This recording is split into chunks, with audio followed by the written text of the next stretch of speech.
The following is a Hoop Ball presentation.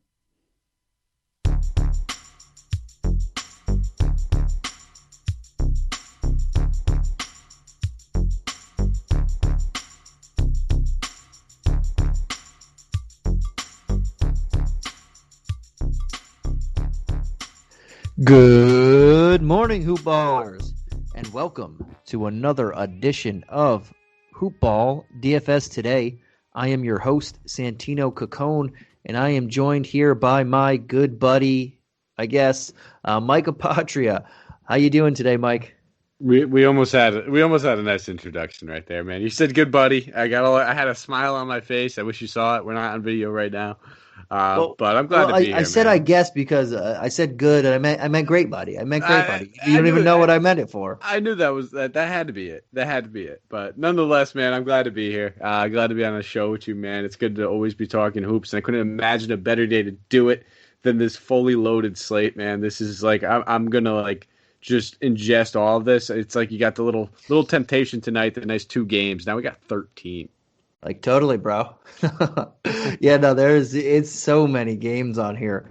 This is going to be the most action-packed slate of the season, and it's got to be every game except for the 2 on opening night. And let's see what happens. It's going to be a fun one. We're going to try and make this quick, guys. I know Mike and myself, we can both talk for a while here, especially about many of random people. But we're going to try and do some quick hitters because we do have a lot of teams to go through and a lot of players to go through. So we're going to try and make this one short, go through some players, go 2 to 3 people on a team, if that, and keep it short for you guys so you're not sitting there bored to death hearing myself and Mike put you to sleep. Yeah, I mean, simple as that. Like what Santino said, let's just be real. I mean, we have 13 games, it's 26 teams, and we got to limit this player pool. You can't like everybody from every single team and every single game, or else why else would we be here? I mean, but we're here to break down the slate and kind of narrow it down to exactly who we're looking for on these couple teams. So, I mean, I'm geared up, man. I'm fired up. There's no better day to me for DFS than opening night because we have all of these prices that are just all over the place. We have guys on new teams, guys in new situations, guys getting higher usage, lower usage, and we're here to take advantage of it. So I'm geared up, man. I'm fired up. I'll let you take control of this and let's just break this thing down. Yeah, and right before we get into that, I want to talk to you guys about one of our partners over here, and that's MyBookie. I don't know if you didn't get onto the Turkey Day free play, get in now, guys. We're in the second day of we're about to be in the third day of the 6-day free giveaways. So what are you doing? I know, but seriously, now is the time to get some skin in the game with MyBookie, where odds boosts, lightning deals, and free bets await all season long. And with the NFL playoffs right around the corner, we know who these teams are for the most part. We know what they are capable of for the most part, and it's not difficult to find some value in the lines. Whether you're a first-time comer or customer or have been playing with MyBookie for years, there's really no shortage of value to be found in the thousands of game lines, unique prop bets, player bets, and contests that they offer every week. So sign up and get reloaded today. Find an edge, make your bet, and get paid, guys. They also boast a fully fledged casino platform giving you access to all the classic table, slot, and card games you'd expect to find at your local spot. And the best part of that is, at MyBookie, the doors never close, so you can continue to build your bankroll even after the stadium lights have gone out. So make the right play and sign up today at MyBookie. And when you do, use the promo code HoopBall. That's HOOPBALL.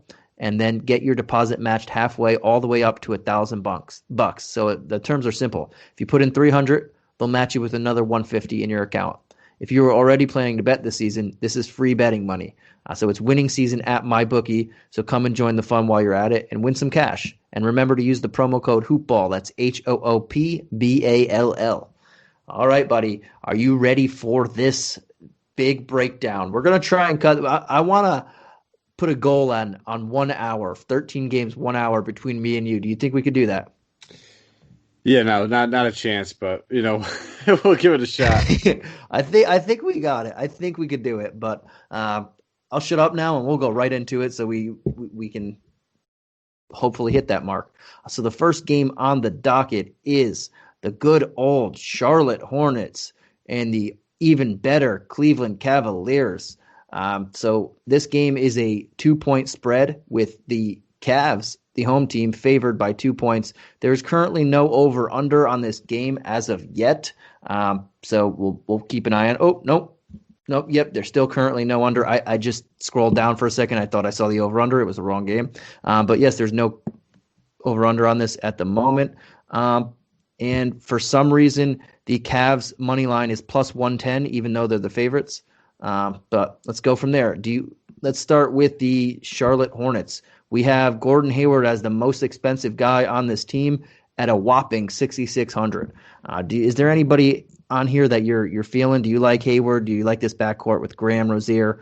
We got the exciting LaMelo Ball, and then the never ever exciting Cody Zeller down there.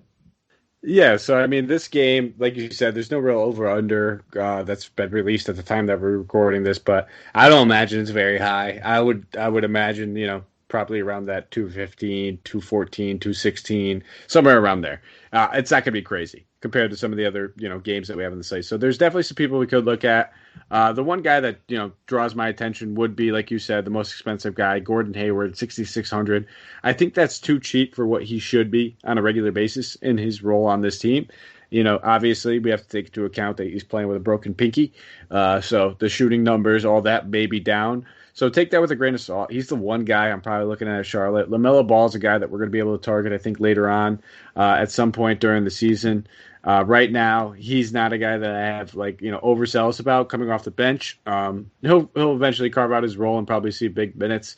Until then, Rozier, Devontae Graham, those guys against this backcourt, put them in play. They're not primary targets of mine. If I had to pick one, I would probably be looking at more of like a Rozier type than a Graham. But that's it. It would be Hayward primary target, and then Rozier, I guess, is a secondary target for Charlotte. Yeah, and I'm with you there. I think Hayward at 6,600 is super cheap, especially since the last time we've seen him in a number one option type role. We know what he's capable of. I know you mentioned the pinky, but this is a very good matchup for him. You mentioned the two, Graham and Rozier. They're in play because they're going up against people who aren't known for defense, especially mostly this entire Cavs team. But I'll have a little bit of shares of them, but not too many. LaMelo Ball is someone I'm pretty excited about in fantasy moving forward. And the only other guy I would look on this team for this matchup is PJ Washington. If they play him at the 4, we will get to that. Larry Nance Jr. is going to be starting in this one, and I think he has some upside here, but seeing Drummond down low and who's going to, we'll get to in a moment, rip down boards, he kind of curbs his upside there, but 4,200, not too bad for me. But let's move on to the Cavs, who have a couple of people on the injury report. We have Matthew Dellavedova out, Dante Exum out, Kevin Love out, and Kevin Porter Jr. out. Knowing that, I just mentioned that Larry Nance Jr. should be in the starting lineup. They already announced that. Where do you go here? I know where I go with one guy, but outside of the big Drummond, who you'll probably touch on, and then I'll touch on it a little bit more. Is there anybody else you can consider playing in this type of matchup? Yeah, there's definitely people who consider playing, but yeah, you hit the nail on the head with the lead. As I know you're going to say it. I always say it, but with Andre Drummond, it's just this dude's so underpriced. Playing in this contract year, playing on this team where the usage is going to be there. He's not a high usage guy anyway, but I mean, who's going to argue with him? If he can do whatever the hell he wants right now over there. And I'm expecting at 8K, he should smash through this. I think his floor is probably about 40 points. This Charlotte matchup does not scare me whatsoever. The over-under is not the highest. But, if you're looking at Drummond, he's going to be pretty chalky, I would imagine. I imagine him being one of the higher-owned centers, but I have no problem playing him. I'll be right there with the field and having probably steady ownership of him. The other guys I'm looking at is going to be the backcourt. It's going to be Sexton. It's going to be Garland. I mean, this team's pretty much playing with no backup point guards, so I anticipate both these guys play heavy minutes, especially with Love being out. That usage I just mentioned, it's going to primarily go to Sexton and Garland. I would expect both these guys to see double-digit shot attempts. I expect both these guys to play 35, 36 minutes. And they're both at pretty fair price tags, especially Garland himself, more than a reasonable price tag. And I think he makes for one of the better value plays on the slate. Yeah, and I said I'll touch on Drummond. I already planted my flag on him being my favorite play of the night. He's tied for the 18th highest price tag, which is not much, and he's tied with two other people, so he's barely inside the top 20 in price tag. You look at his opponent in Charlotte, you have Cody Zeller, PJ Washington. Those are the primarily two big men that he's going to go up against. It's with no Kevin Love, it's very reasonable that I can expect him to get maybe a 20-20 game to start off this season, and a couple defensive numbers there. So I'm very planted in the Andre Drummond for 8K there. And you mentioned Sexton and Garland. They're pretty good against this backcourt who doesn't really play that much defense. I think Sexton's going to have a pretty good game himself, and I don't mind him at that 61 price, 100 price tag, but I would lean going Gordon Hayward for 500 extra if I had to choose between the two guys. Yeah, I don't blame you for that, and that's why I think, if I push comes to shove, if I had to go with one of those guys, it'd probably be Garland. He's only 4,100. Makes sense for a value play. This isn't a game I want to get a ton of exposure to. I don't want to really, come in here having multiple Cleveland guys. I think Drummond makes the most sense throughout the majority of my lineups, and then when I need to, there's plenty of other value plays. We have 13 games to go through that we'll get to, so you don't need to sit here and lock in Garland as your value play. I mean, we'll probably touch on about 5 or 6 different guys around that same price tag. Yeah, for sure. But let's move on to the second one here. We have the New York Knickerbockers against the Indiana Pacers in a battle of 90s supremacy. So we have the Knicks at 8-point underdogs to start, and a plus 270 money line with the Pacers at a negative 340 money line. The over-under in this game is 212.5. So one of the lowest scoring games, if not the lowest scoring total. I think it is the lowest scoring total of the night. So keep that in mind when you're looking. And on the injury report, we have Austin Rivers out, Omari Spellman out, Mitchell Robinson and Dennis Smith Jr. as probable. And on the Pacers, we have Goga. He's out. Brian Bowen, Jeremy Lamb, both out. TJ Warren's questionable, but I think they said he was pretty much going to play. So let's start with the Knicks on here. Anybody on the Knicks? We know that Thibodeau loves to run his guys into the ground, but they are going up against a tough matchup in the Indiana Pacers defensive team, and they are on the road to start. So knowing that, is there anybody that you can feel confident playing here? Yeah, there's definitely, like you just said, Thibodeau's going to play these guys into the ground. So I'm expecting, pretty solid minutes from just about the majority of the starters outside of, maybe the center position, because we know Mitchell Robinson and Noel are going to split that time. With that being said, Noel's probably the guy that I'm targeting. Excuse me. 3,600. That's a fantastic price tag for a guy that we know is a fantastic point per minute guy. So, steals, blocks, he's going to get the boards, he's going to chip in around the rim stuff. At 3,600, I'd be shocked if Noel doesn't, pay that off in, 20 to 22 minutes, which is what I'm pretty much anticipating from him. And that's probably the floor. I wouldn't be shocked if he even plays more than that. So I definitely have some shares in Noel. Looking at Alec Burks, 4,800, another guy that, I can see being a solid value play. We'll talk about some other guys again. Does he make the cut? Probably not. And then Bear. The Randall price tag, 6,900. I think that's a little bit too rich for me. He can easily pay that off. Don't get me wrong.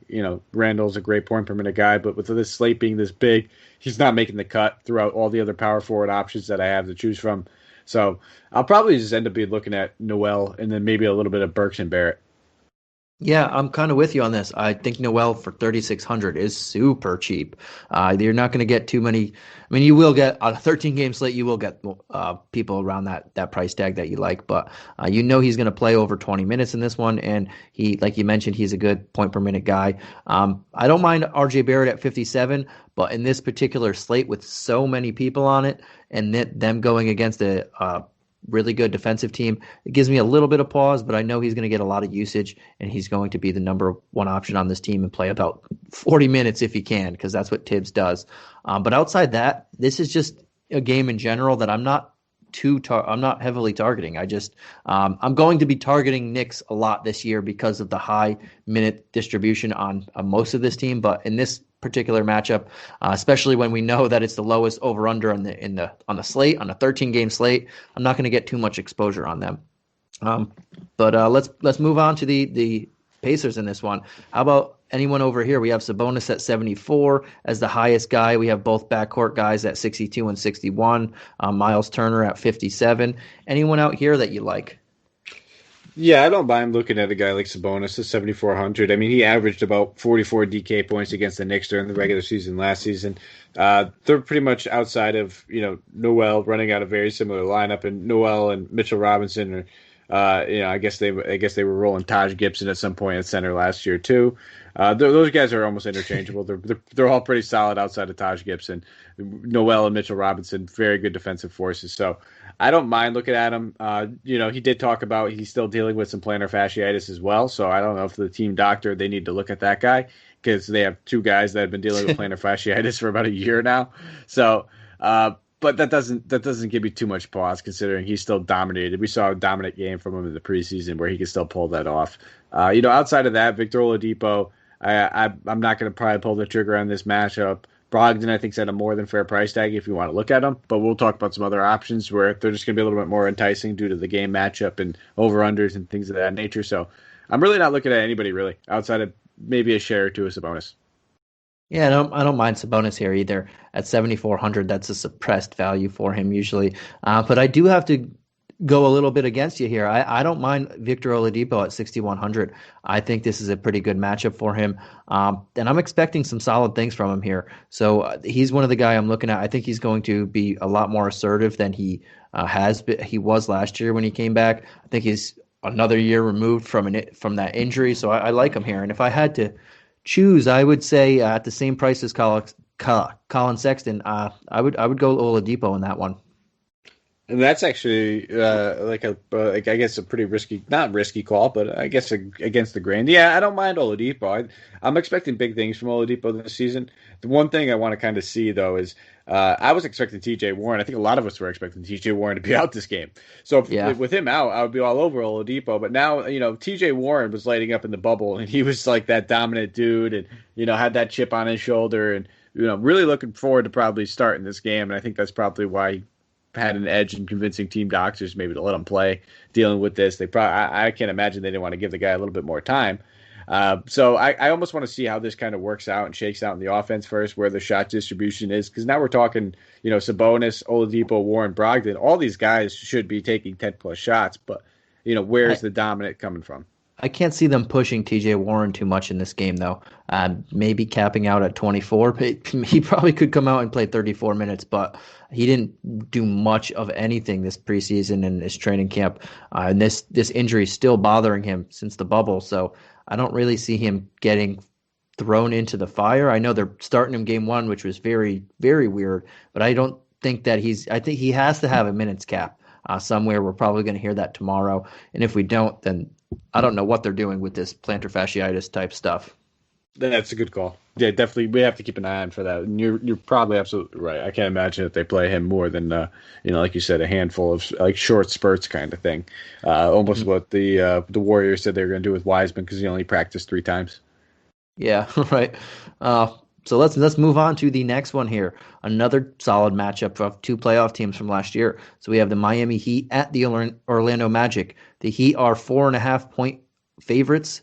The money line is -190 for the Heat, +160 for the Magic, and the over/under is a little bit higher than the last game at 218.5. Now on the injury report here, we have the Heat just have Gabe Vincent for now as questionable, and the Magic have 3 people that we know. Aminu's not playing, Isaac's not playing, and James Ennis is out for this one. But let's start with this Miami Heat team, a team that made it all the way to the finals, deep into the finals, had a deep playoff run. So are you scared off of anybody on this team early in the season, knowing that they played deep into the playoffs, and they have a pretty deep team to know that they don't have to force feed these guys minutes early in the season? I mean, that definitely impacts it, but I'm more scared away from the fact that they're playing Orlando, who just slows the game down and plays excellent defense. I'm not going to forget about this Orlando team from last season that led the league in having one of the best defenses and one of the worst teams to target for fantasy, or for DFS, that is. So they're pretty much rolling out the same exact starting lineup, minus James Ennis for Dwayne Bacon. And this team's going to play good defense. So they're not a team I want to target. You factored in the fact that this team just played all that extra minutes during the postseason. So I'll take that into account. With that being said, these guys are all underpriced. So I don't mind it if you want to take a one-off on a Bam or a Butler, but they're not guys I'm going out of my way to play. If I said I had to play one guy, it would probably be Bam at 7,300. But we have so many options of guys that we can look at in better matchups that we'll talk about, or that we already did talk about actually. So that being Drummond. So yeah, and I'm with you. I'm not really gonna heavily target anybody on Miami. I don't think I'm really gonna target many people in this matchup. This is one of them that I'm just most likely gonna leave alone. It's a lot lower over under besides the New York Indiana game. It's pretty much the second lowest over under. The Heat are deep and they're coming off that playoff run, and like you mentioned, Orlando slows the tempo down. They just like to play a hard, grinded out defensive type game. And if this game turns ugly, everybody on Miami is not going to play anyway. If this is a competitive game, they're just so deep that it's too early for them to rush it, and it's not a marquee matchup. If they were playing say the Bucks or the Nets or the Sixers, someone big in the East, even the Celtics, then I could see them trying to give it a little bit more. But they're playing their first game is against nothing against Orlando, but it's just not a marquee matchup to where that they're going to just be geared up for this one, But let's go on over to. I was just saying, no, I completely agree with you. I mean, this is a game that they consider, this could actually be something that we see being one of the first round matchups for the Eastern Conference Finals. With that being said, this isn't a game that they're ready, like that they're blowing out of the water. This isn't the Clipper game and the Laker game that we saw tonight, where it's a marquee matchup, like you said, where these guys are going to probably play a little bit more. I completely agree with you. For me, if one team, and just quickly getting off topic, but if one team from the East that made the playoff last year wasn't going to make it, Orlando's the easy pick for me. And I'll agree with you on that, but I will also say some people are giving it criticism. I like that Isaac deal. I'm a big Isaac guy, and I think locking him up for that amount of money right now is a smart move because if this dude stays healthy, he's going to be a beast. Oh, it's a great move, but he's not playing at all this year, so that's why I can say if some team's not going to make the playoffs this year, it's Orlando from that East. But let's move on to the Orlando Magic, where we have Vucevic at 8,200, and then you have everybody else 661 for Gordon, and then no one else above 6,000. On this team, we know that Ennis is not going to play, and we know that Dwayne Bacon, for his $3K minimum salary, has kind of taken over that small forward role. He had a good first preseason game, but didn't do much after that.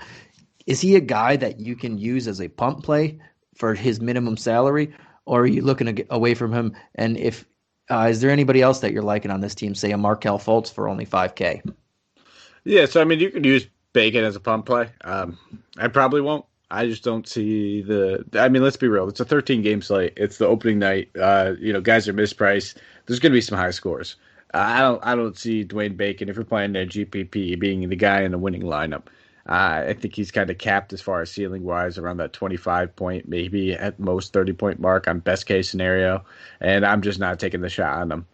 But again, if you need to use it at 3K, he's there. There's worse guys you can go with. So I won't completely say rule him out, but he's not a guy that I'm going to be overexposed to. And I think you touched on it. Markelle Fultz would probably be the guy that I'm looking at 5K. It's just he's talked about it. He just got that new deal.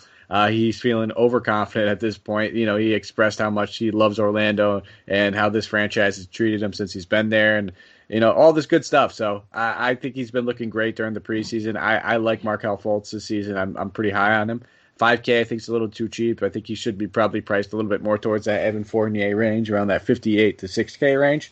And then I think Vucevic's always in play at 82, but I'm not playing him push come to shove over Drummond. He's more of a contrarian play if you're just trying to get somebody at lower ownership in a GPP. Yeah, and I think you said it perfectly. And what I think you said perfectly as well was that it's first game of the season. There is a lot of people outpriced or not priced accurately or accordingly, and we're going to get to that even more.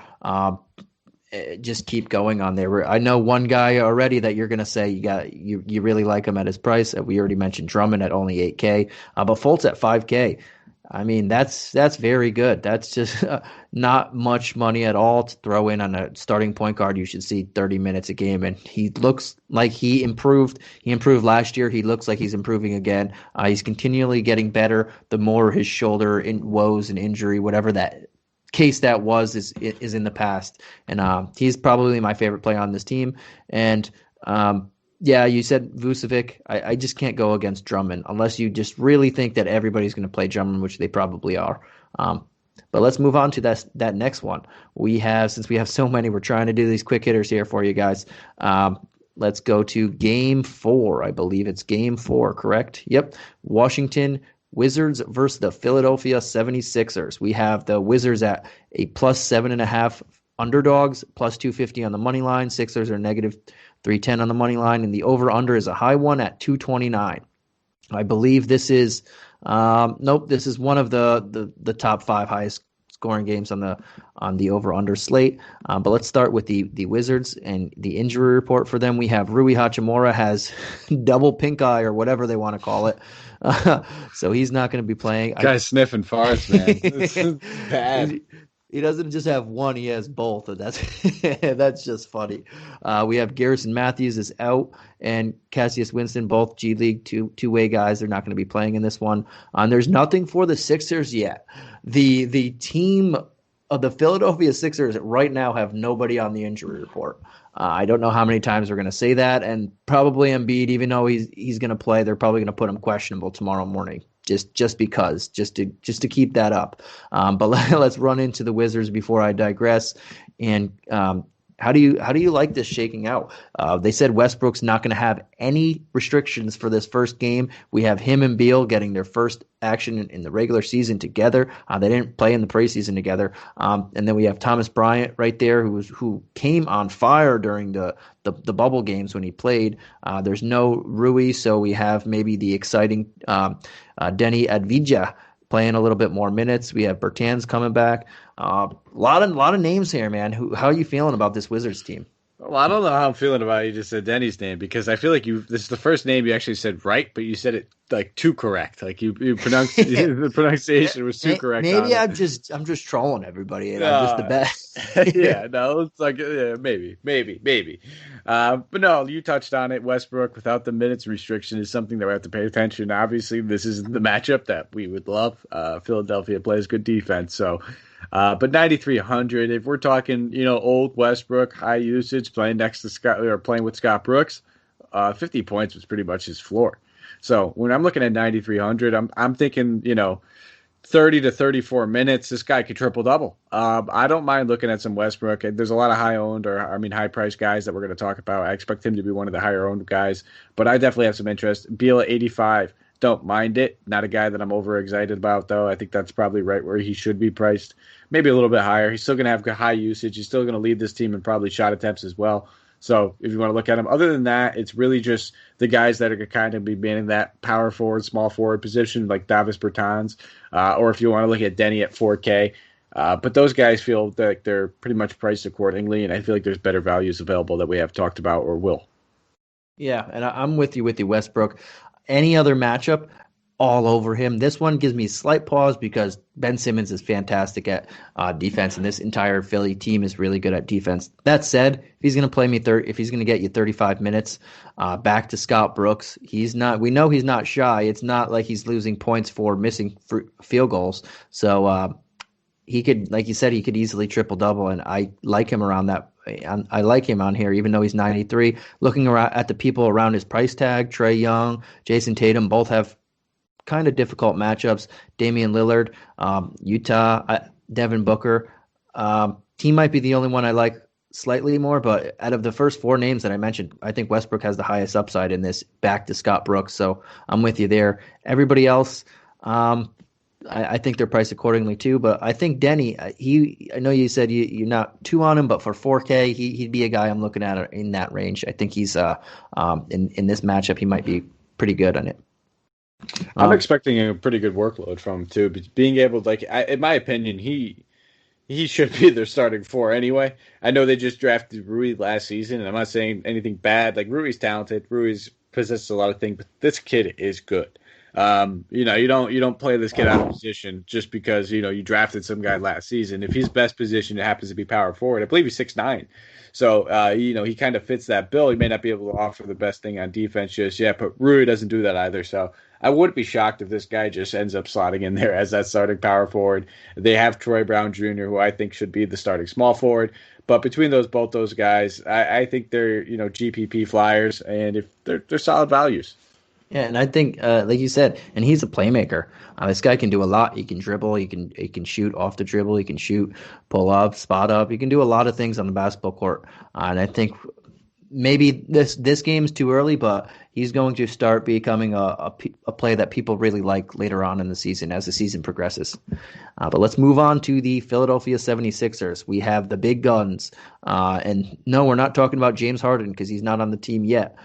I said yeah because I think that's the most likely scenario for him still. But let's talk about who's on the team. And Joel Embiid at 98, Ben Simmons 87. Then we got Harris and Curry and Milton. Can you play Embiid at 98 on a slate like this?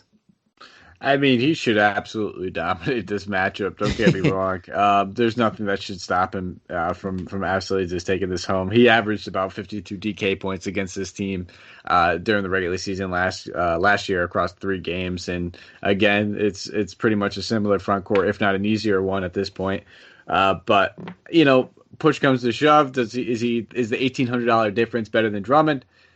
Again, probably not. I'd probably still prefer the Drummond in that $1,800. This is a fantastic matchup. It's an up-paced matchup for Philadelphia, especially now that Westbrook is there. It's not like he's going to slow that pace down in any way, shape, or form compared to what they had with, Shabazz Napier and Ish Smith.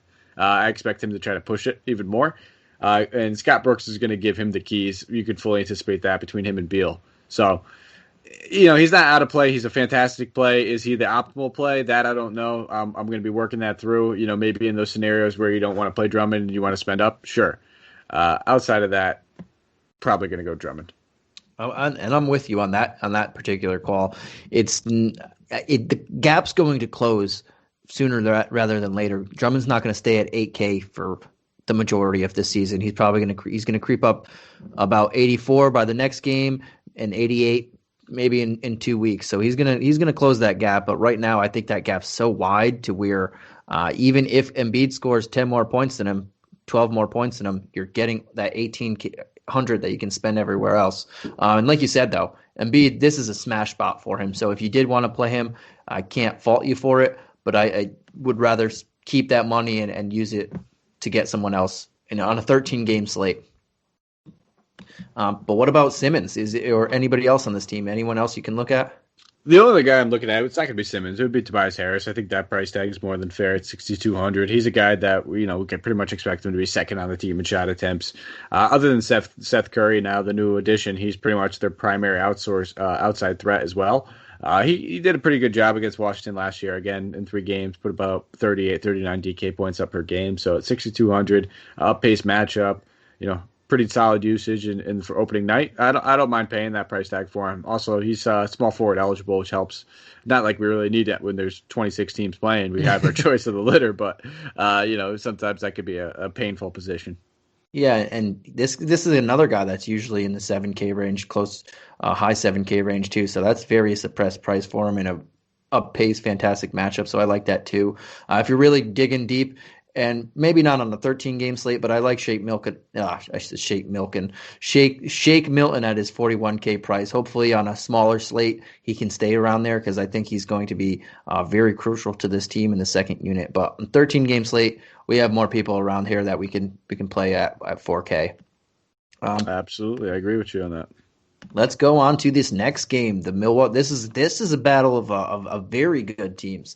The Milwaukee Bucks and the Boston Celtics. The Bucks are opening as 3.5-point favorites at a -165 money line and a Celtics plus 140 on the money line. The over/under is 225.5.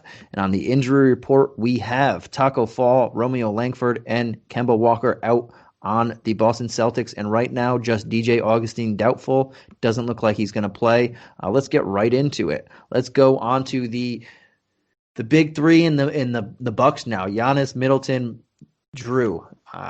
Can you play everybody? Can you play Giannis at 10-2 in this matchup? Absolutely. I mean, you could play Giannis at 12K in this matchup. I mean, that's let's be real. This team, it changed a little bit. Drew Holiday's in there instead of Eric Bledsoe. They got a couple backup bigs. For the most part, the starting lineup, the crux of it, it's the same. Giannis is still a guy that's going to have a usage above 30 to 33%, and he's going to be in a fantastic matchup. Let's be real. Boston, they brought in Tristan Thompson. He's not even probably going to play, A. And B, it's not like he's a great force defensively. He should still have his way with this front court. 10-2, way too cheap. This guy should probably be priced around 11-5, 11-6. So if you want to fire up some Giannis, you can't go wrong with him. I think you're looking at a floor of probably about 55.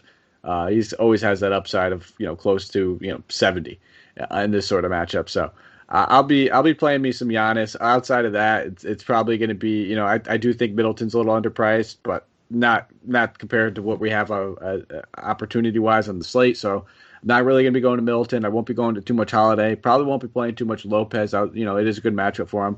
And then it's DiVincenzo. I think he's the guy that I'll be looking at next. Your 4K. So, you mentioned it, DJ Augustine out, who is their primary backup point guard. So, DiVincenzo is a guy that is probably going to be expected to start.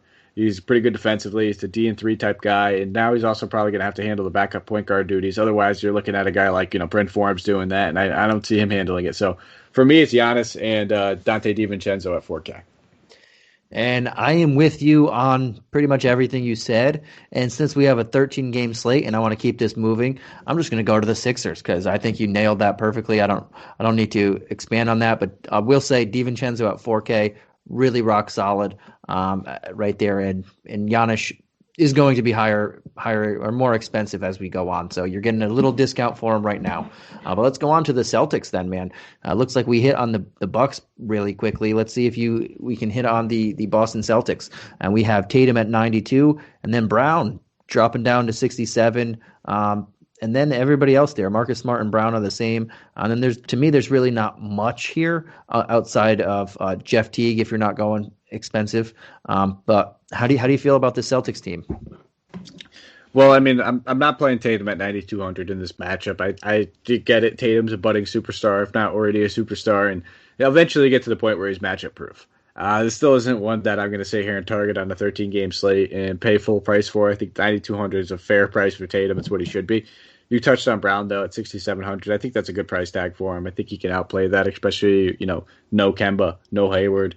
We have to anticipate, shot attempts being funneled towards Brown. Tatum was already getting his. He can't really handle any more than the 18 to 20 he was taking last season. So I'm in on Brown. Not a primary play necessarily, but definitely probably one of my favorite plays from the Celtics. And then, just keep an eye on whoever's playing the center position. Whether if Thompson suits up 4,700, he hasn't really played with this team too much, and doesn't have that much time with them. And I expect them to pretty much chop those minutes up between him and Tice anyway.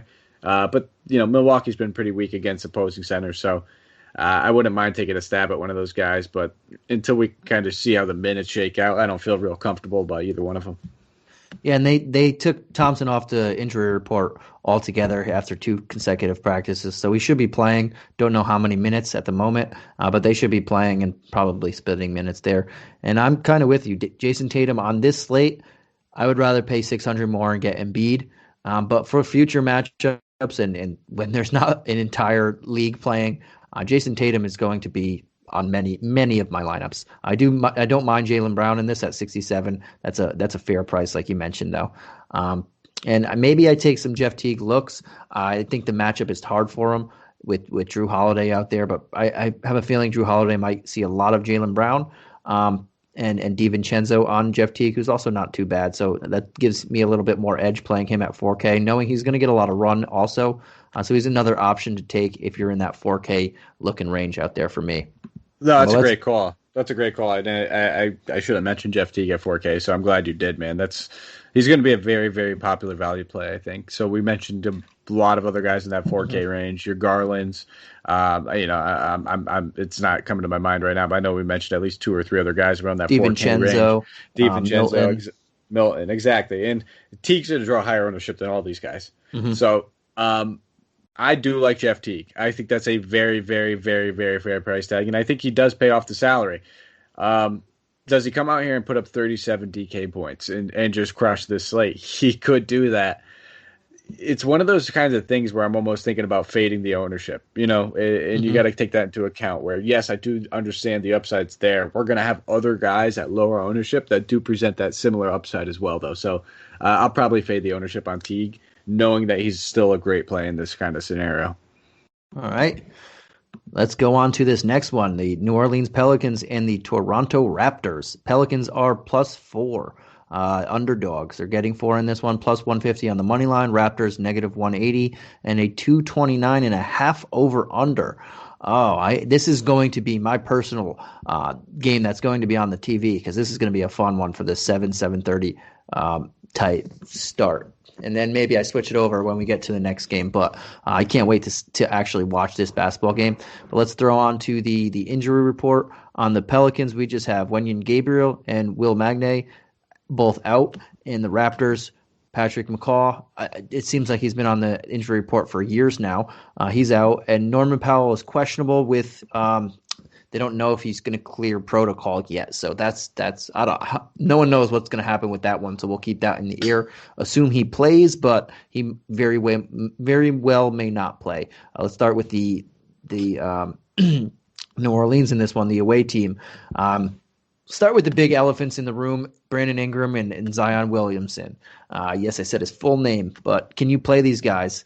And will you play these guys? I know you can play these guys, but will you? The only reason you said his full name is because it was literally the easiest pronunciation of a last name in like the English language. So, I don't blame you for that. But if I had to choose between those two guys, it's going to be Zion for me. Ingram's priced appropriately. Zion he's got plenty of wiggle room on that price tag at 7,500. Is it the best matchup? No, it's not. Mm-hmm. But let's be real. Siakam is still like Zion's a force of nature. That's the thing. This dude can bully the biggest of bodies. Siakam's not necessarily a big body. Aaron Baines is, but he's going to have his handfuls with Steven Adams himself. And there's a reason why they brought Steven Adams in. It's so they can create this mismatch.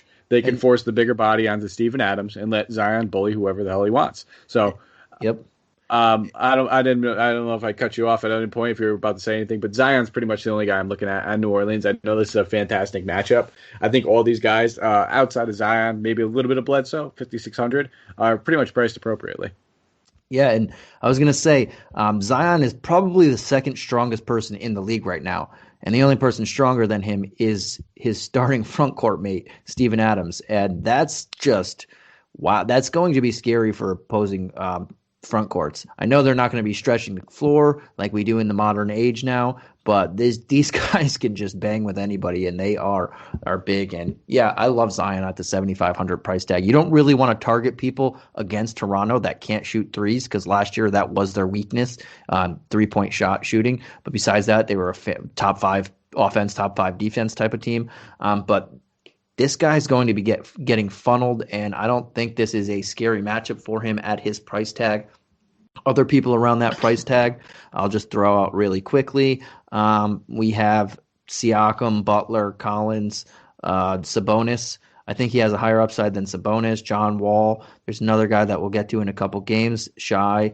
But I think he has some of the best upside in this slate just because we haven't seen the best of him yet.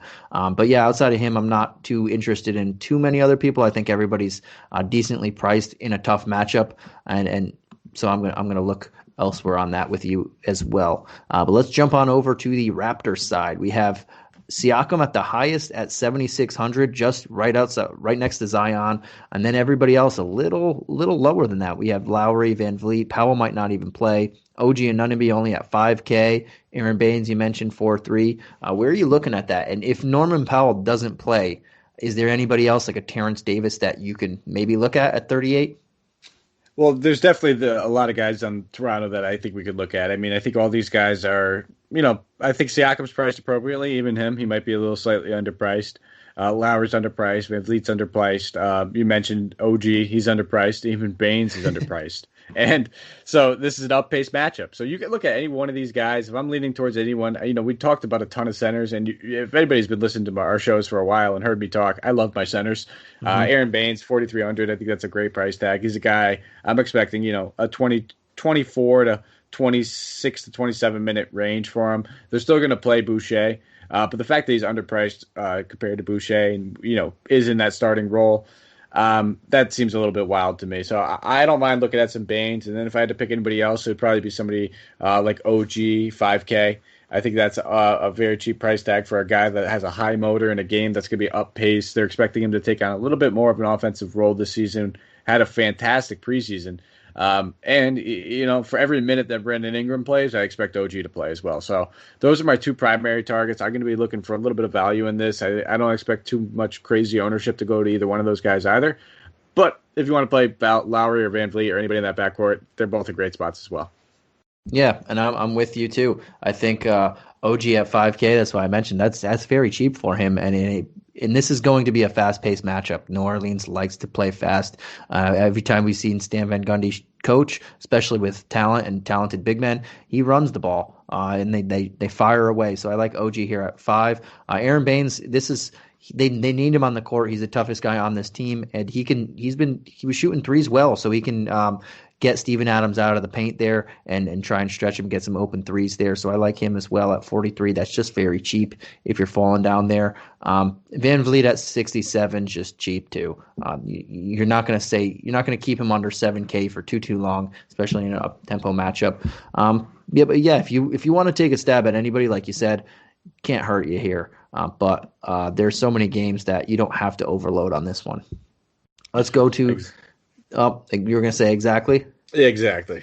All right, man. I'm just trying to keep it going because motor it, man. I mean, we're halfway through. It feels like, and it's what are we, like 45 minutes in? We got to keep it going. It feels like we're going so fast too, but it's just so many games. But before we get into the next one, guys, the support for this podcast, DFS Today, is brought to you by Manscaped, who is the best in men's below-the-waist grooming. Big news, guys. Manscaped just released their new cologne scent to help you feel good and smell good all over and at all times. Who knew smelling this good could feel this good, too? With the same signature scent that's in all Manscaped formulas, this cologne is a perfect complement to the collection. Light, approachable, and gentlemanly in all the right ways. Think of it as your wingman for the night to keep you fresh and ready for anything. Calming and inviting, this signature scent introduces a light citrus burst before settling into the anchoring notes of vetiver and woodsy masculine finish. This 50 milliliter spray cologne is even hypoallergenic, guys. Cruelty-free, dye-free, paraben-free, and 100% vegan. So this beautifully designed glass bottle makes a statement, and the manly scent is attractive to set the mood. And now you can use the new Manscaped Refined Cologne to complete your set and smell great anytime, anywhere, any place. So it's time to feel sexy, guys. And right now, get 20% off free shipping with the code hoopball20 at manscaped.com. That's 20% off with free shipping at manscaped.com and use the promo code hoopball20, HOOPBALL20. Look good, smell good, feel good with Manscaped. All right, man, let's get on to this next game. The Atlanta Hawks at the Chicago Bulls. We have the Bulls 2-point underdogs at home. We have the over-under at 231.5. This is going to be another fast-paced team with two young, exciting teams, but we will start with the away team in the Hawks. We have Trae Young, John Collins, everybody out there. And in the injury report, we have Clint Capella is now doubtful with that same lingering foot injury. It looked like he was going to be healthy this season, but now we don't know. We have Cam Reddish probable, Brandon Goodwin questionable, Kevin Huerter probable, Onyeka Okongwu out, Chris Dunn out, Rajon Rondo out, Tony Snell out, and a laundry list that we had there. On the Chicago Bulls, we have Devin Dotson questionable, Thomas Satoransky questionable, and Thad Young out. Let's start with this Hawks team. How you feeling here? Knowing that Clint Capella is probably not going to play and John Collins is going to move down to the center spot. Maybe, most likely, Gallinari moves into the starting power forward spot. And all these pieces that we always said, there's too many of them there. Now they're all going to be getting extra minutes now. How do you feel about this team? Yeah, I mean, like the Hawks, they're all in play. Trae Young, 9,400. That's a fair price tag for him. Going against Kobe White, that doesn't scare me one bit. I'm expecting high usage from Trae Young. But, with all these other guys that we talked about, high-priced guys, does he make the cut for me? He does, but he'll be lower owned for me. If I'm making, let's say, 10 lineups, I'll have him in maybe one or two. I'll be primarily looking at guys like John Collins. You're talking about him shifting over to the center position, being utilized in the pick and roll a little bit more. Trae Young now, I'm expecting a few more points from him. 7,600, I think, is a fair price tag. Chicago's a great matchup. So I think John Collins, and then his starting front court mate expected, Danilo Gallinari, 5,100. This is a price tag for Gallinari that was priced at a bench role. If he's starting and playing 30-plus minutes, I think 5,100 is more than fair price tag in this Chicago matchup. Him and Lauri Markkanen, it's basically like that Spider-Man meme of just two guys pointing at each other, where they're like very similar, pretty much the same exact guys. Zero defense, just going to chuck threes, take a lot of shots, shoot about 45%, and love life while they're doing it. So those are the two primary guys you're looking at. If you want to look at a Bogdanović, again, he's a guy that they brought over. They're anticipating some pretty good things from. With some of these other backcourt guys like Chris Dunn and Rondo being rolled out, we'll probably see him handle a little bit more ball handling responsibility. So he'd probably be like, a tier 2 guy for me. But Collins, Gallinari, both guys that I'll be primarily targeting. And then I won't knock you if you want to play some Bogey and Trae Young. Yeah, and I'm with you there. I think Collins at 76, knowing that Clint Capella's not going to be there clogging up the lane, and he has more room to operate also. At 76, it's a very good price tag against this Bulls team. Gallinari, you mentioned, he might not start. Maybe they start Hunter, but he's still going to get a lot more run than you expected. And at 51, we mentioned a couple people around this price range. This is a great matchup for him. I love how you did the Spider-Man meme because they really are, except Markkanen's a little bit bigger, and that's the big difference there. And I don't mind myself some Cam Reddish, knowing that if Capella doesn't play and this rotation changes a little bit, maybe Cam Reddish should start at the 2 because I think he's very good. So I don't mind me looking at him at 39, but he's just not a safer option. Maybe a GPP type flyer for you if you want to go a very low owned guy that no one else is really going to look at. I wouldn't mind there, but I think, like you said, Collins and Gallinari are my two guys on this team that I'm going to look at the most for their price tags. Yeah, absolutely. Let's go on to the Hawks. Let's go on. I looked right at the Bulls and said the Hawks. They're both the same colors. Let's go right on to the Bulls here. You almost said Hawks again, didn't you? I almost did. Oh gosh, it's the red and white. It's getting to me. I think it's that you're slowly looking over at your TV and seeing your Lakers get just smacked on opening ceremony night. Like, what is this? But I digress. Yeah, we don't have enough time here, buddy. Let's go. Let's go on to the Bulls here. I know we were talking on before we went on that we like some similar guy in the backcourt, but I'll let you start this one off. I appreciate that. Give me all the glory. No, yeah, Kobe White, man. I think he's a fantastic play. He's one of my favorite point guard options on this slate at 6,500. I like that price tag, and a lot of people look at it and think it's fair, and it is fair. I still think it's underpriced, but it's still very fair, and it's just fair enough where people are going to go to some cheaper options. So give me some Kobe White. We've already heard talk about him handling the ball a lot more, having the ball in his hands, higher usage. I'm expecting more assists from him this season as well. He's probably going to be, second or third in the team in usage as well. In the backcourt, he's going against Trae Young. Let's be real. Trae Young does not play defense outside of Isaiah Thomas. He was the worst statistical defender. So give me some Kobe White, and then I don't mind some Wendell Carter Jr. We talk about centers left and right. Aaron Baines is around the same price tag, but with no Clint Capella, it's a cakewalk matchup. We saw them wanting to utilize that outside shot for Wendell Carter Jr. Now, don't be scared off. Just because he wasn't knocking them down in preseason. He's going to keep taking these. He was a good shooter at Duke. I anticipate him, he's not going to be a 40% three-point shooter or anything like that, but he's a guy that could shoot 35, 34% from deep on good shot attempts. And, he was never utilized last season. I expect a lot more of the offense to kind of go his way this season. So I'm expecting big things from him. And at 4,400, the matchup's great. And I anticipate this guy at some point is, 6K to 6,300. Yeah, I'm a fan of this Bulls team. I think I'm going to play a lot of these guys and a lot this year.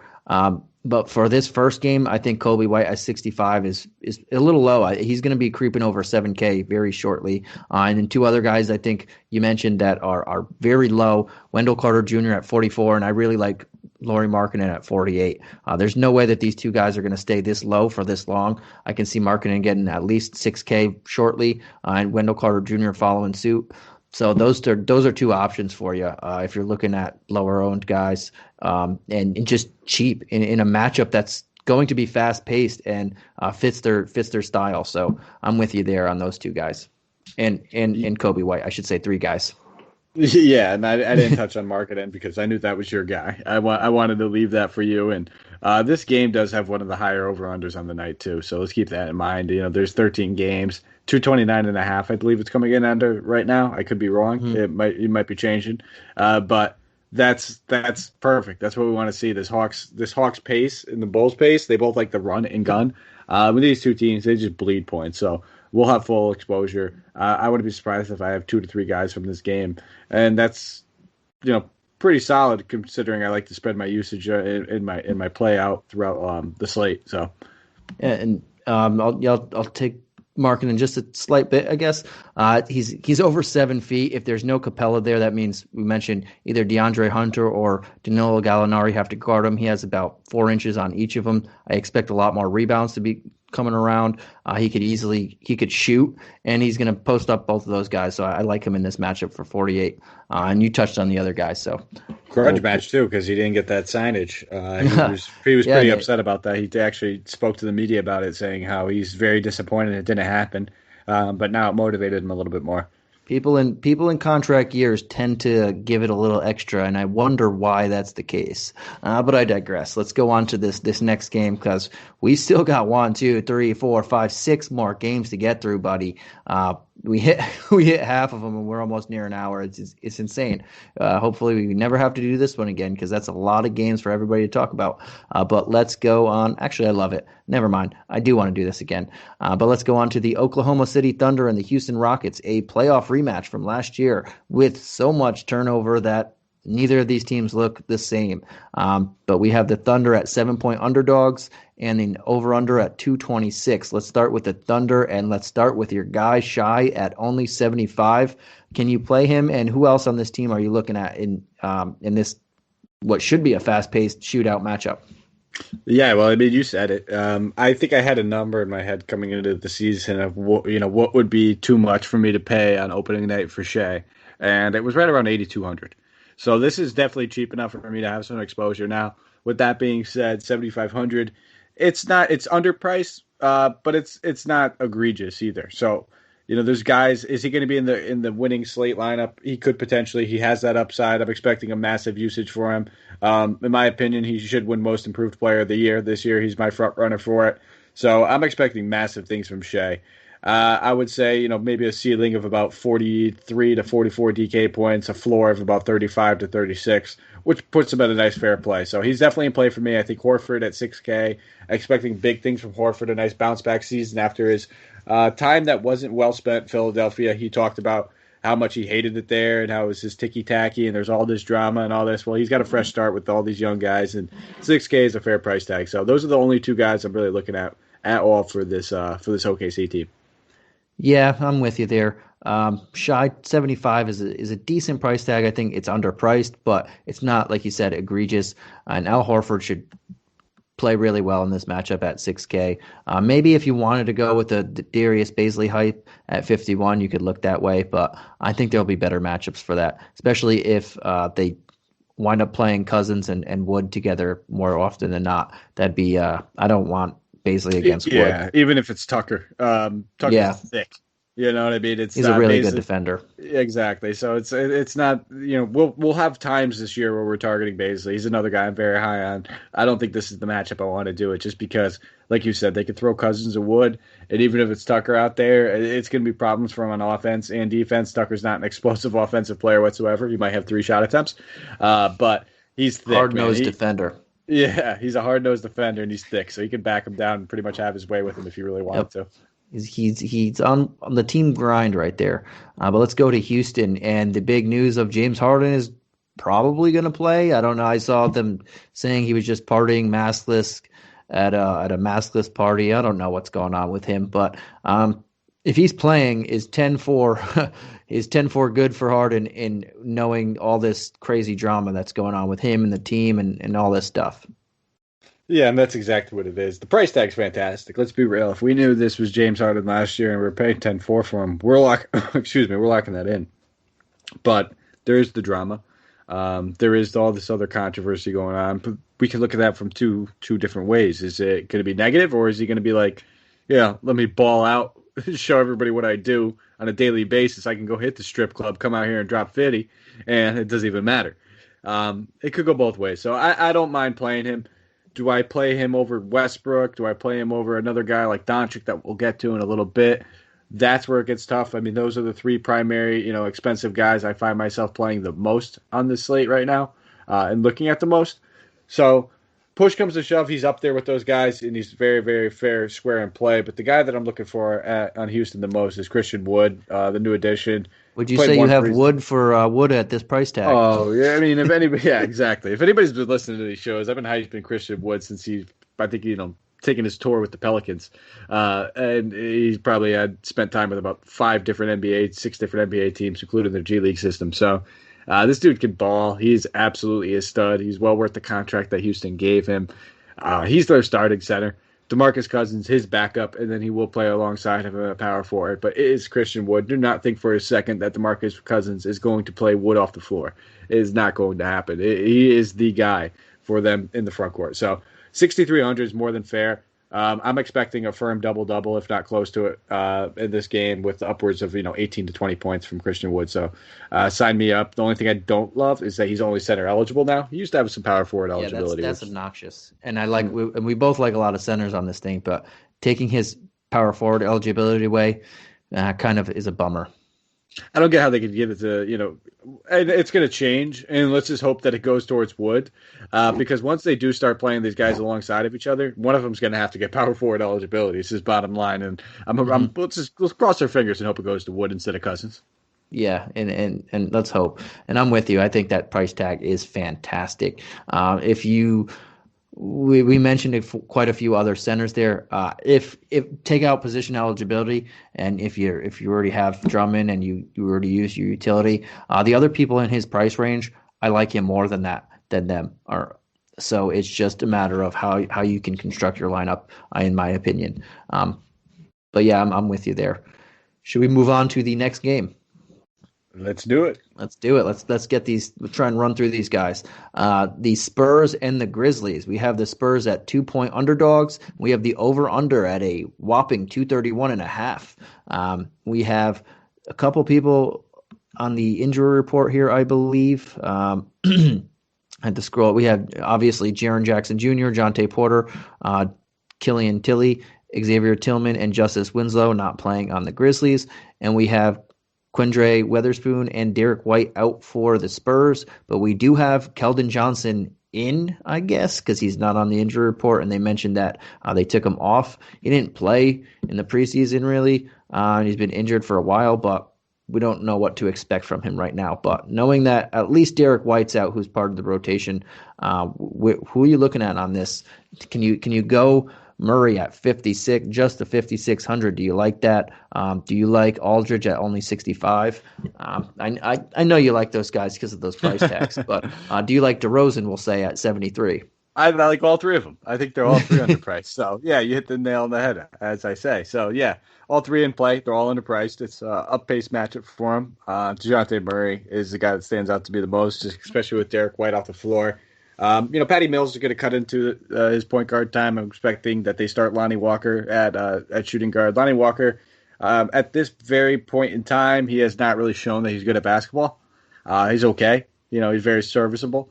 But he's not a guy that's really going to be absorbing a ton of usage. He's going to, get his open shots here and there. So I'm expecting some pretty decent things from Murray. I like the matchup going against John Morant. For as good as John Morant is on offense, he's not that good on defense. Not yet.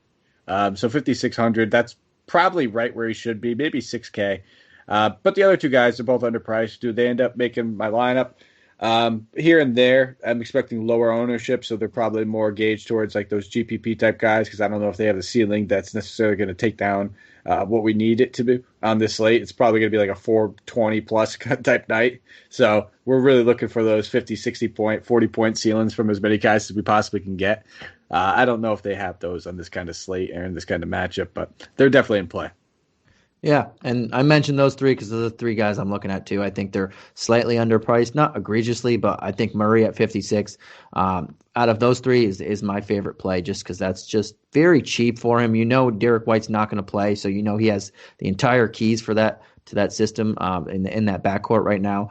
And 56, if he gets 30 points, he hits value. So I expect more than that, but that's I like all three of those guys.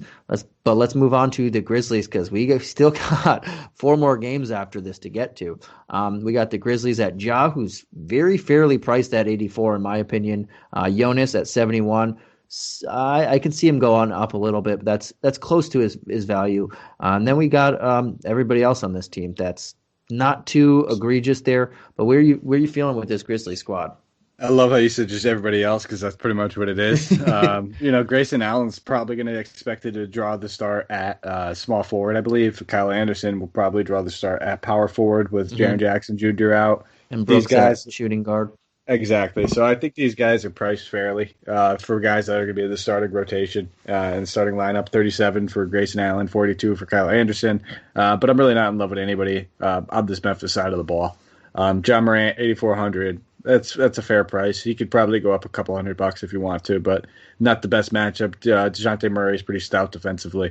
He can cause a little bit of a fit. Wouldn't be shocked if Murray comes out here and drops 50, but with 13 games, we kind of have to be logical and try to take a stand in certain spots. So this is one of the spots where I don't think I'm going to go with Morant.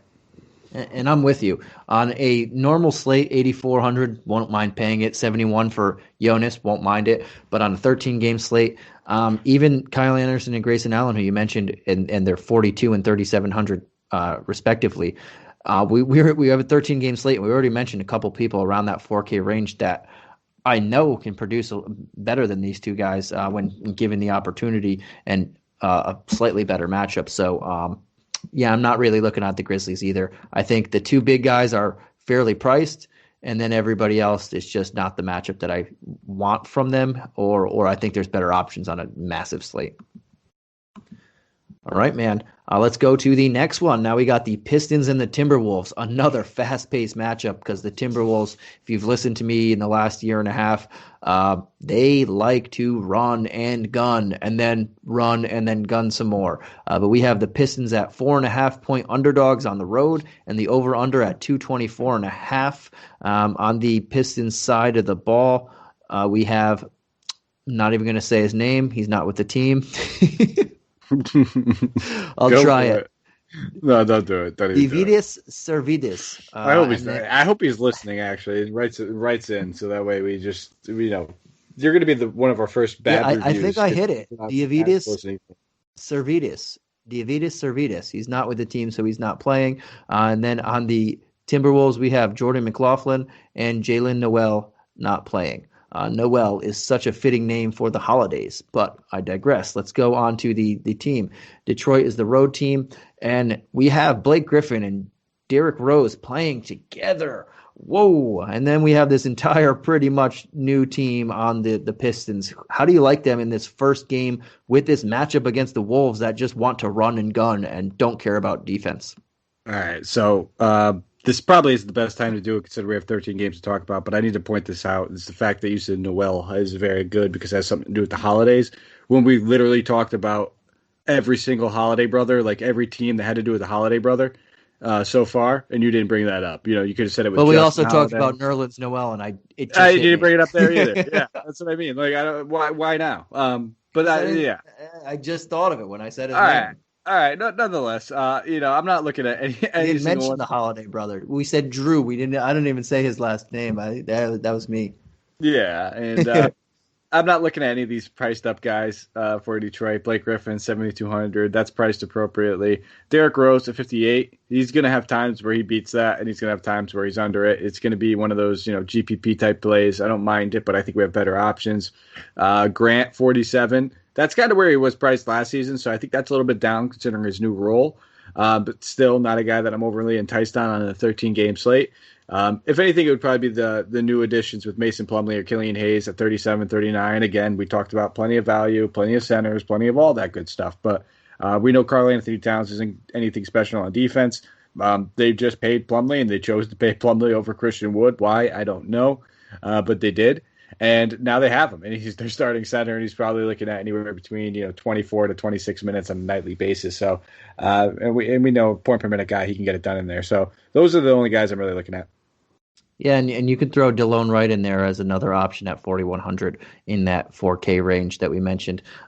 Yeah, Blake Griffin at 72. If he was more 6,300 or 66K, I would like him in this matchup because it's going to be a fast pace. He's just going to gun threes.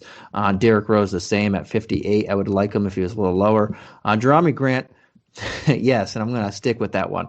Jerami Grant, he's not a number one option on a team, and he's not even a number two option. He's more of a number three or number four. So I don't know how he's going to fit well in this team. His field goal percentage is going to be terrible. He's going to get good numbers, and in this game, I don't mind him at 47. I just for real life basketball purposes, I don't know why the Nuggets didn't want to re-sign him, and I don't know why the Pistons wanted to give him so much money. I mean, the Nuggets wanted to re-sign him, but I don't know why they wanted to give him so much money to make him a number one option. It just doesn't make sense. But yeah, I like Plumlee and Hayes in this up-tempo matchup under 4K. Two very good values, but so many centers on the docket, you might not even get to Plumlee in this one. But let's move. Yeah, it's so many centers, and you only got two to pick, if you want to go two centers, which I also like. I know you like it. I like it too. Let's go to the Timberwolves, though. We got Cat at 97, Russell at 7,200. Malik Beasley is not suspended yet, so he's still in play at 5,100. But is there anybody on this team that you can like in this type of great against a defenseless matchup, or a team that's the Detroit Pistons, we'll say? Is there anybody you like on this squad that you want to roll out on a 13-game slate? No. For everything you just said, I'm probably not going to end up with any Timberwolves. Russell and Towns, I think they're both priced pretty fairly. Russell might be slightly underpriced. I want to see how this chemistry works out to begin with. Towns, I think, is priced fairly, where I just like some of these other guys that we've talked about. We talked about all these center values, so I don't need to spend up at Towns at 9,700. I'd rather spend up on a Harden, a Westbrook, a Luka, one of those other guys. So I'll pass on everybody. And this is the crazy thing, too. I don't particularly like this matchup. I think Detroit's just going to slow it down or try to. But I'm going to play a lot of Timberwolves this year. Just the way that they play, it's so fantasy friendly. They don't play defense. They just go for popcorn stats. They want to get steals and blocks, and they just want to run and gun and shoot three-pointers. So I'm going to be playing a lot of them. But for this game in particular, I'm probably most likely going to leave them away. You mentioned Towns 90s. He's almost 10K. That's his price range, but we have so many good options. I'd rather just take Drummond at 8,000. Russell, not bad at 72, but there are other options there too that we can save some money on. So I'm with you, going to avoid the Timberwolves in this matchup, and I'm not going to say that often moving forward. But let's go on to this next game, man. I know you wanted to get something there, but we got to keep it moving, I was going to buddy. say, I say we set a bar right now. 15 minutes. We have 3 games. We spend no more than 5 minutes per game. And I think that's even too much time. We should be able to cruise right through these. Yeah, let's go right through them. So the next one we have Sacramento Kings versus the Denver Nuggets. The Nuggets are 8.5-point favorites at home, and the over-under is 225.5. Let's go to Sacktown with Fox, probably appropriately priced at 7,800. And then we have Healed at 63, and everybody else under 5K. Anybody you like on this squad against the Western Conference Finals Denver Nuggets? It's going to sound a little cliche here, Santino, but the only people I like is maybe the people in the front court. So, again, you're looking at that center position, Rashawn Holmes and Whiteside. I feel like both those guys are underpriced. And I think it's simply because the DraftKings algorithm doesn't know who's playing what and who's playing how many minutes. I don't think we really know that just yet either. So, both these guys are fantastic point per minute guys, where if either one of them's getting 20-plus minutes, they could pay off that salary. So those are the only two guys I'm really looking at. Yeah, and Whiteside at 3,800 is kind of laughable. I know he's not going to play 30 minutes. We know that just because they have so many bodies there, and Rashawn Holmes is better basketball player in my opinion. But all he needs is 22 minutes, and he could get you 12 points, 10 rebounds, and 2 blocks, and crush your value. So yeah, I really like him there. Rashawn Holmes 42 is not bad as well, but I think Whiteside has the more upside and fantasy friendly game there. So I'm with you on that one. I really think everybody else is fairly priced, and the Nuggets are just a very good team too. So I'm not going to go attack Harrison Barnes and his 4,900 price tag. I just had to put that one in there. But let's go on to the Nuggets, man. We got Jokic and Murray pretty much fairly priced, and then we got Porter Jr. at 65, and everybody else there around a couple people around that 6K range.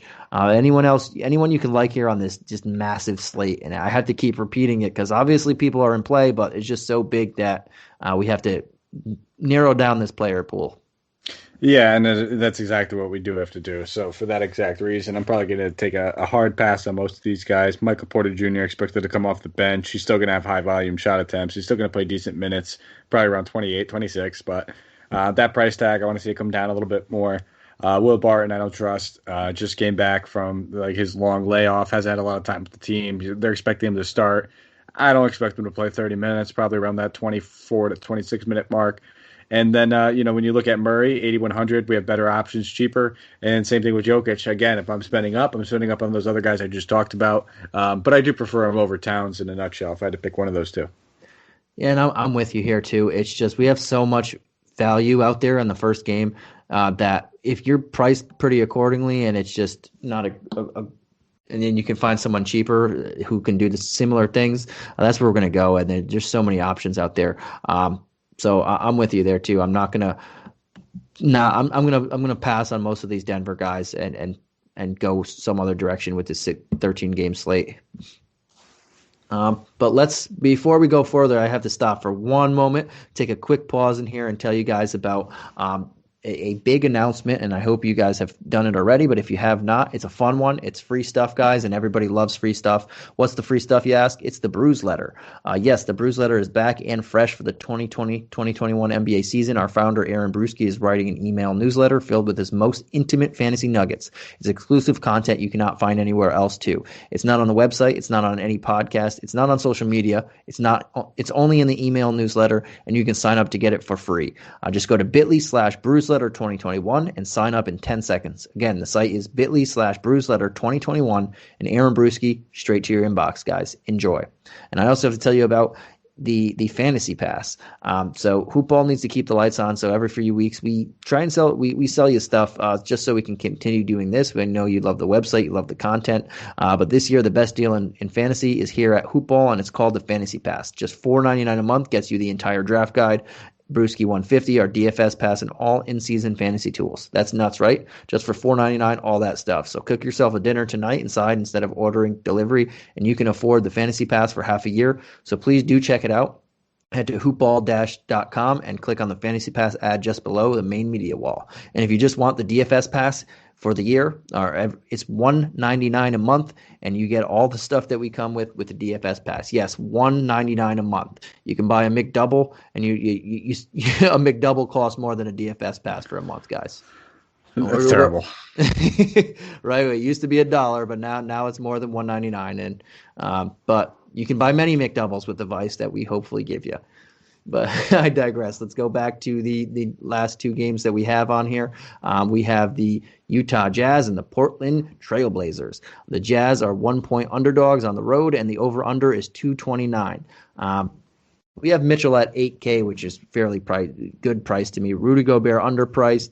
But where do you find all yourself on this Jazz team, who's pretty much Mitchell, Gobert, and then everybody takes turns on what they want to do here? Nope.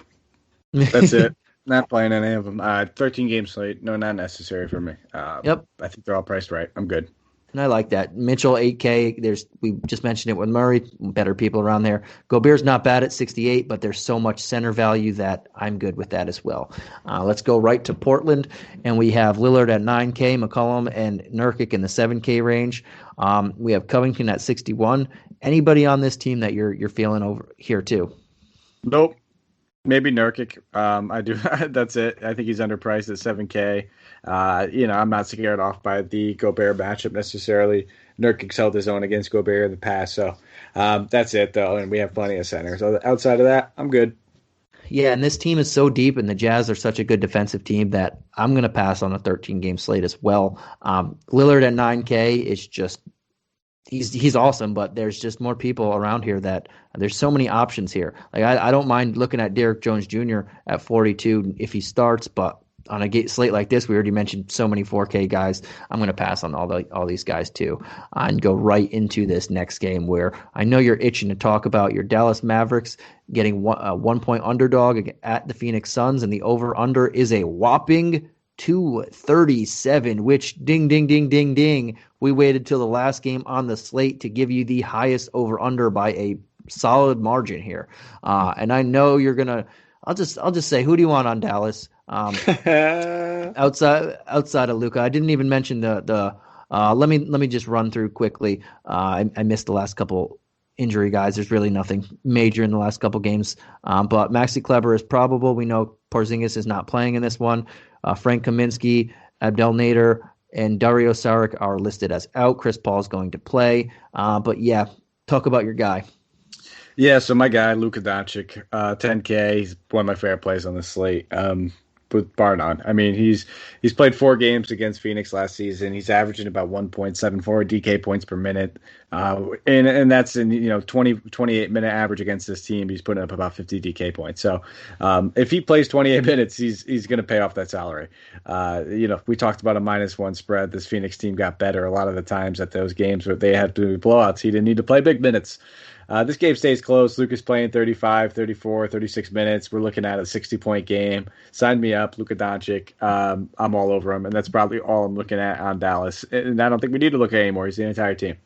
Yeah, and when there's no Porzingis, I mean, with Porzingis, his usage rate is through the roof. Without Porzingis, it's astronomical. So you hit it right on the head, as you like to say. Hit the nail on the head with that one there. And I don't really like anybody else here, too. Maybe Jay Rich, but on a lower game slate. I think 53, he could outplay that, but I'm not looking at him here. Let's go right to the last team of the night. And before I say something, I just want to let you know, what did you say about the Lakers Clippers? Okay, let's go to the Suns. I just want to let that know. Of Montrezl Harrell and Dennis Schroeder are bailing you guys out. Oh, well, as they should. But let's go on to the Suns before you realize that you talked a little bit too early on that one. The Suns here, we have Devin Booker at 8,900 priced accordingly. I think he's pretty good here too. We have Ayton at 73. Chris Paul priced accordingly, and just the rest of these guys. But we know Dario Saric is not going to play, so that's more minutes for Cam Johnson, Jay Crowder, Mikal Bridges. But how are you feeling on this team? Yeah, so like you said, I think a lot of these guys are priced appropriately. Booker, 8,900, that's very fair price tag. Probably won't play him too much. I think he makes a very good contrarian play because we talked about plenty of those guys around that low 9 range where Booker is even a little cheaper than them. So he's probably not going to make the cut for a lot of people. But in a high over-under game, in a game where he should be able to get a shot, and I'm expecting at least 20 shot attempts from him in this kind of pace. So, I get it. But I'm not going to be playing him. DeAndre Ayton at 7,300. He's a guy I could see playing, but all these centers, man, I think we've mentioned at least 15 at this point. And that's the bummer. I'm sorry to cut you. That's the bummer because I love that price tag for him, especially in this. No Porzingis. Powell's coming off that Achilles injury. Kleber can't really guard him. But there's so many options out there that you don't have to. Even though I think he's a little cheap for this matchup, you don't have to do it there. So. Yeah, I think what we're going to probably be looking to target is just contrarian plays in this type of game. If you're looking for a guy in that mid-4 range, like a Crowder or Cam Johnson or Bridges, at 54, I expect a lot of Crowder and a lot of Bridges. These two guys are going to be the ones that are going to be tasked with facing Luka most of this game, and they're probably going to have their handful for a lot of that. So I'm really not interested in a lot of anything on Phoenix outside of those two guys as contrarian plays, or if you want to get some Ayton and avoid some of these other centers we talked about. Right, and it's weird that we have the highest game on the over/under, and it's no one besides Luka just sticks out at you, and it's just the way it is because we are on a 13-game slate. If this went to a 7-game slate, I'd be over a lot of these guys, but 13 makes me have to just look at value where I can find it more. Yeah, I mean, Chris Paul's priced appropriately at 7. Actually, I think he's underpriced, if anything. 7K is probably a little too cheap. He should be around 76, 77. So if you want to look at him, it's just, sometimes. I don't generally target sometimes the veterans coming into a new spot just because we generally know what to expect. And it's not like he's stepping into a situation where the usage is going to get funneled to him. They have Ayton, they have Booker, they have other options. So so do we on a 13-game slate. So. And he's an older guy in the first game. I don't know if they just run him into the ground at 36 minutes. So that's something to think about too. When you have 12 other games to look at and knowing people are going to definitely hit that 32 mark, that's something to think about. So yeah, I'm with you there. There's some good, I think Ayton's a good price tag, but I'd still go Drummond and or other cheap options if you had it. Absolutely. All right, man. So that does it for this 13-game slate. We tried to do it under an hour. That just didn't work out. It wasn't feasible. There's just too much to talk about. I took the over, so we're good on that one. Yeah, I was trying to take the under. I bombed that one. I think I did a $2 parlay, so I didn't win it anyway. No. But yeah, that was a good one. This is going to be the longest podcast I would assume of the season. And we tried to cut it short with just 13 games, man. But I like what we did here. We cut out a lot of people. We slimmed this massive player pool as best as we could. And then when we get news tomorrow and shakeups and crazy things that happen before tip-off, we're going to trim it again or shake things up a bit. Absolutely. All right, buddy.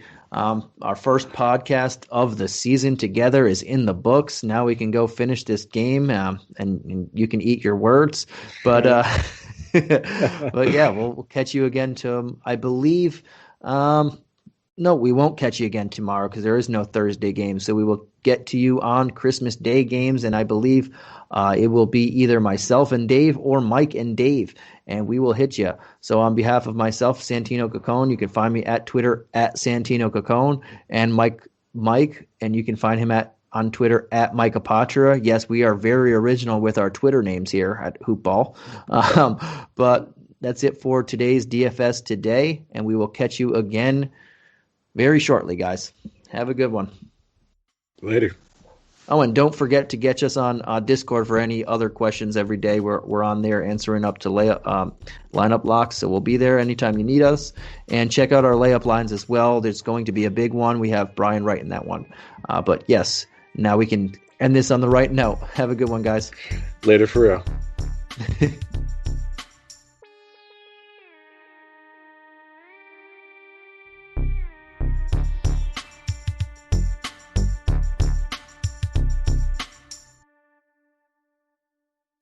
This has been a Hoop Ball presentation.